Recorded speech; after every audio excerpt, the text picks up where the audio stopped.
Material de consulta, lectura 4, la percepción. Una mirada a los conceptos de la psicología académica, el empirismo, el intelectualismo, la psicología de la Gestalt y la fenomenología de Maurice Merleau-Ponty. La psicología académica incluye en el proceso de la percepción 3 etapas, que vienen a ser la selección, de acuerdo a la personalidad del sujeto, la organización de la información recibida y la interpretación de los estímulos recibidos, que tiene mucho que ver con cómo el individuo recibe la información. La memoria es también importante dentro del proceso perceptivo, ya que ella es la que nos permite reproducir, es decir, reconocer algo que hemos conocido. Se distinguen básicamente 3 tipos de memoria. La sensorial es lo receptado por los sentidos, la memoria a corto plazo y la memoria a largo plazo, que es donde se almacena información. La imaginación igualmente recrea y evoca imágenes en la conciencia de los individuos. Así, ésta puede reproducir o crear. El empirismo es la corriente de la representación que propone que nuestros estados psíquicos son el producto y tienen su origen en las sensaciones. Las ideas impresas en los sentidos son cosas reales, es decir, existen realmente. O sea, que las sensaciones son el origen de las ideas. Estas sensaciones, que pueden ser entendidas como átomos de la percepción, que vienen a ser unidas por la mente, es decir, asociadas, son el efecto de las sensaciones y su unidad. Todo esto será llamado por los empiristas percepción. Ahora bien, los empiristas estaban más preocupados en producir una teoría del conocimiento que en la relación cognitiva con las cosas del mundo. El espacio y tiempo empirista son causales. Existen causas que generan efectos, y el efecto final es el que se da en nosotros cuando percibimos las cosas. El fin de la cadena de efectos es el perceptor. De cierta causa se infiere cierto efecto. El conocimiento que se realiza no está enmarcado en la temporalidad o en la situación, es más bien de carácter trascendente. Trascendente en el sentido de que la razón no ocupa un lugar y no está vinculada a algún tiempo. La preocupación del intelectualismo es el modo de conocer más que conocer los objetos. Lo trascendente es lo que subyace a toda experiencia, enmarcado en las categorías a priori de espacio y tiempo. Con esto, el intelectualismo viene a suponer que hay algo en nosotros que ordena y sintetiza la forma de conocer el mundo. Todo ello en la unidad espacio-temporal, y se tiene algo anterior a la sensación que es independiente de toda experiencia, deviniendo el mundo un puro objeto del pensamiento. La psicología de la Gestalt nace a principios del siglo XX. Se trata de una aproximación al fenómeno de la percepción, cuando sostiene que nosotros percibimos el mundo en sus totalidades parciales, que se nos presenta dentro de un contexto, ya que si retiramos una parte del todo, ésta perderá su valor. Es decir, que nosotros percibimos antes que nada totalidades y no elementos aislados. Además, las estructuras y las Gestalt permiten cambios y transformaciones, ya que no son la suma de sensaciones, sino que los elementos dependen unos de otros. Cada elemento está dentro de un sistema y ejerce una influencia sobre los otros, así como los otros ejercen una influencia sobre este. De modo que, en la Gestalt, la relación es lo que determina las cualidades de los fenómenos, asumiendo la interdependencia dinámica entre ellos, en los cuales intervienen fuerzas que son las que están en constante actuación. La Gestalt propone algunas leyes generales. La ley general de figura-fondo resalta el hecho de que siempre que percibimos lo hacemos discriminando un elemento que se destaca sobre un fondo que queda en segundo plano. Así, el fondo es homogéneo y la información es constante e invariable. La figura es lo que contrasta y resalta de ese modo. La ley de la buena forma. Esta expone que los elementos se intentan organizar de la mejor manera posible, es decir, se toma en cuenta para ello la perspectiva, el volumen y la profundidad. Los elementos son organizados de la forma más simétrica posible, regular y estable. Las leyes generales pueden ser entendidas como las condiciones esenciales de la percepción. Es imposible no percibir algo con su fondo, así como siempre se tiende a armonizar lo que percibimos. Además, la Gestalt propone leyes particulares. La ley del cierre hace referencia a la tendencia que se tiene de cerrar las formas que percibimos. Lo que queda abierto, tendemos a cerrarlo o a completarlo. Por ejemplo, en una frase de nuestro interlocutor o en una canción que se corta abruptamente o en una figura que le falta un lado, como un cuadro o un cuadrado de 3 lados.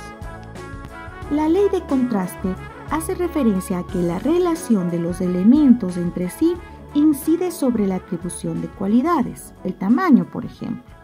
Se destaca así un elemento de acuerdo con los demás elementos del grupo. En la ley de la proximidad, tendemos a agrupar los elementos que se encuentran a menor distancia. Así, por ejemplo, si se observan 6 líneas agrupadas en 3 pares, tendemos a ver no las 6 líneas en sí, sino 3 pares de líneas. La ley de la similaridad enuncia que los elementos que son similares son agrupados. Es importante destacar que las leyes de la Gestalt no actúan por separado, sino que lo hacen simultáneamente y ejercen influencia la una sobre la otra. Además, entran variables como el espacio en que se percibe, el contexto individual, la personalidad y el tiempo. La escuela de la Gestalt estudió el fenómeno de la pregnancia. Este principio enuncia que es un sistema, su organización tenderá a ser tan buena como le permitan las condiciones dominantes. Lo bueno, aquí se refiere a propiedades como la regularidad de la forma, su simetría y homogeneidad. Percibir es siempre percibir desde la diferencia. Hay algo que resalta y llama nuestra atención. No hay posibilidad de percibir algo desde la homogeneidad. Así, si escuchamos un tono musical que no varía, llegará un momento en el que no lo estaremos percibiendo. Piénsese en el sonido de las ciudades grandes. Solo viene a ser consciente cuando se sale al campo y se regresa de nuevo a la ciudad. Pero al vivir en ella, ese ruido se vuelve imperceptible. Pasa a ser parte del todo, una especie de fondo del cual nos asalta la bocina de un coche o la sirena de la policía. Del mismo modo, percibir es un acto creativo. La teoría de la Gestalt con sus leyes demuestra que no se perciben cosas o estímulos en una especie de cadena de acontecimientos para llegar a percibir. Se perciben totalidades que cargamos de sentido. La teoría de la Gestalt se desarrolló también en el campo de la psicoterapia, en donde sus principios se aplican al tratamiento psicoterapéutico. La persona no solamente percibe, sino que esas percepciones están cargadas de significado. Así, los objetos que rodean a un individuo tienen que ver con cómo éste percibe y se establece en el mundo. Así, el yo de la Gestalt es un yo intencional, pues se configura el mundo de la persona en tanto jerarquiza y genera modos de relacionarse y organizar su entorno con su vivienda, sus relaciones personales, en una palabra, su vida. Así, la objetividad se relativiza y no se absolutiza. Se trata de la objetividad del mundo personal, conformado por la serie de percepciones y por el sentido que tengan para el sujeto. Los hechos se van sucediendo a medida de los cambios y los pensamientos que se presentan a lo largo del tiempo y desarrollo. La atención es generada, por ejemplo, en cuanto se percibe una necesidad y ésta no es satisfecha, con lo cual podría darse el hecho de una situación no cerrada o terminada. Aquí hacemos referencia a la ley del cierre de la Gestalt, pero entendida en el desarrollo de la vida de un individuo, darle sentido a su existencia. Si la persona no logra llevar a cabo su intención, se da una especie de no completud en esa Gestalt y con el tiempo y otros factores de la vida cotidiana puede devenir en un trastorno. Esto se lo entiende dentro de una dialéctica de figura-fondo, en la cual el fondo viene a ser la estructura de las percepciones de la persona y la figura es lo que sobresale en un momento específico, y esa falta de elaboración de situaciones pasadas continuará afectando situaciones del presente, impidiendo que emerjan nuevas figuras. La psicoterapia Gestalt se centra no tanto en los contenidos de lo que una persona dice al terapeuta, como el psicoanálisis, sino en cómo lo cuenta, es decir, en lo que la persona está sintiendo en ese momento. De modo que se trabaja sobre los sentimientos, sobre lo que está ocurriendo en ese preciso momento, evitando ir al pasado o al futuro, haciendo más énfasis en el cómo y no en el por qué.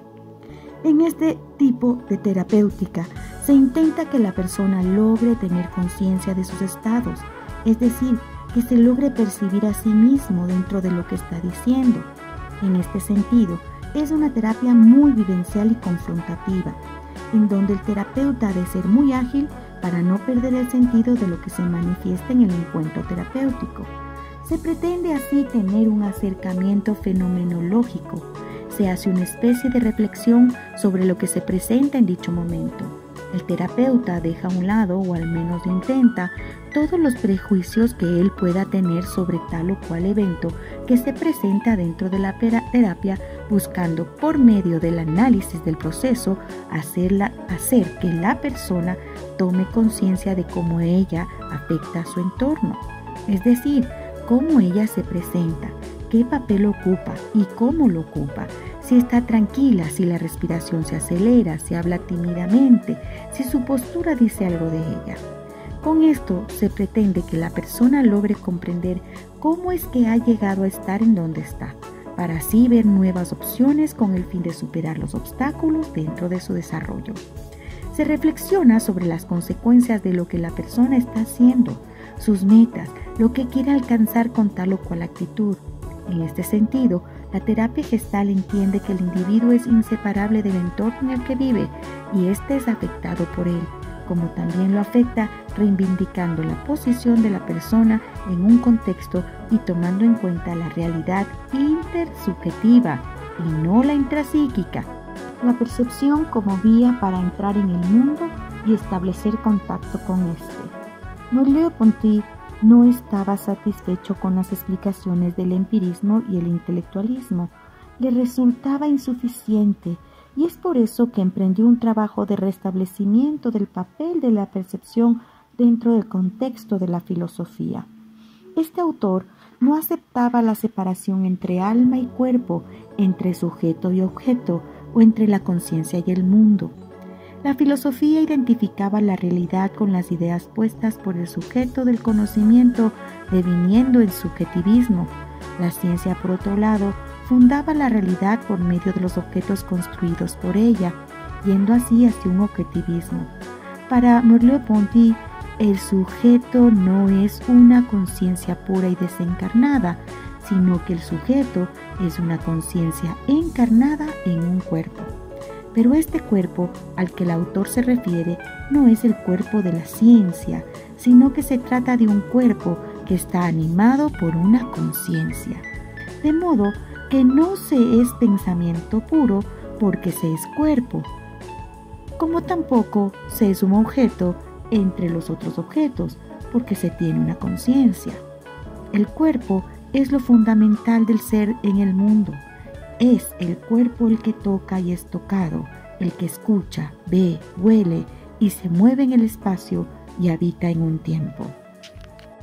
Podremos experimentar estas y todas las leyes de la Gestalt durante nuestro proceso terapéutico en el espacio controlado. Te espero para tu siguiente clase. Bienvenidos.